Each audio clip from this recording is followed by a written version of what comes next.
আসসালামু আলাইকুম এভরিওয়ান, কেমন আছেন সবাই? আলহামদুলিল্লাহ, আমিও ভালো আছি। আজকে আপনাদের একটা সুন্দর একটি জায়গায় নিয়ে যাব। হ্যাঁ, এটা হচ্ছে মাধবপুর উপজেলার ভিতরে একটি সুন্দর একটি ক্যাফের মতো।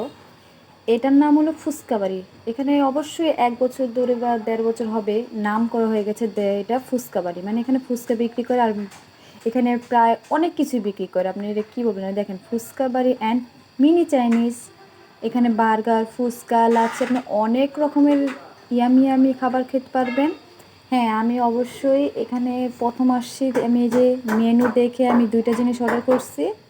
অবশ্যই আপনারা দেখতে পাবেন। আমি প্রথমেই তো ফুচকা, অবশ্যই ফুচকা বাড়িতে আসছি, আর ফুচকা কি না খেয়ে চলবে বলেন? না খেলে অবশ্যই আমি ফুচকা আগে অর্ডার করেছি, তারপর আমরা ফুচকা খেলাম, খুবই সুস্বাদু, খুবই মজা হয়েছিল, এটা বলার বাইরে। তারপরে খাওয়া দাওয়া শেষে আমি অর্ডার দিলাম কফি। এই তো ভাইয়াটা কফি নিয়ে চলে আসছে, এখন আমাদের ফুচকাটা নিয়ে যাবে। আর কফি খেতে খেতে তো অবশ্যই কফি কার না ভালো লাগে, আর আমার কফিটা খুবই ভালো লাগে।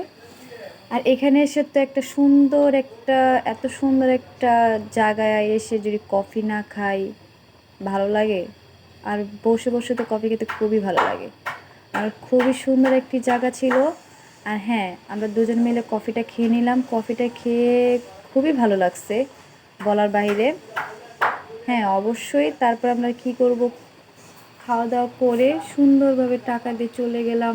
একটু ভিডিও করার ভিতরে আমি দেখে নিলাম পুরোটা, অনেক সুন্দর করে ভিডিও করলাম। এরপরে কতগুলো ক্লিক করে নিলাম, আমি কতগুলো ছবি তুললাম সুন্দর সুন্দর। কার কাছে কেমন লাগলে অবশ্যই কমেন্ট করবেন। এখানে খুবই সুন্দর সুন্দর মানে ছবি তোলার, মানে বলার বাইরে। আবার বাচ্চাদের বিনোদনের জায়গা এটা, এটা বাচ্চাদের বিনোদনের জন্য এই ঘোড়াগুলো রাখা হয়েছে। জানি বাচ্চারা কেন, বড়রাও ছবি তুলবে, প্লাস বাচ্চাদেরও খেলার জায়গাও রয়েছে। অনেক অনেক সুন্দর জায়গা, দেখেন ছবি তোলার মতন দোলনা প্রায়। এখন আমরা কোথাও ঘুরতে গেলে আমরা এরকম সুন্দর জায়গা দেখেই যাই, কারণ ছবি তোলার, আমাদের খাবারের থেকে কিন্তু মেন এখন ছবি তোলা, ভিডিও করা, ব্লগ করা। হ্যাঁ, সবার কাছে কেমন হলো অবশ্যই সবাই কমেন্ট করবেন।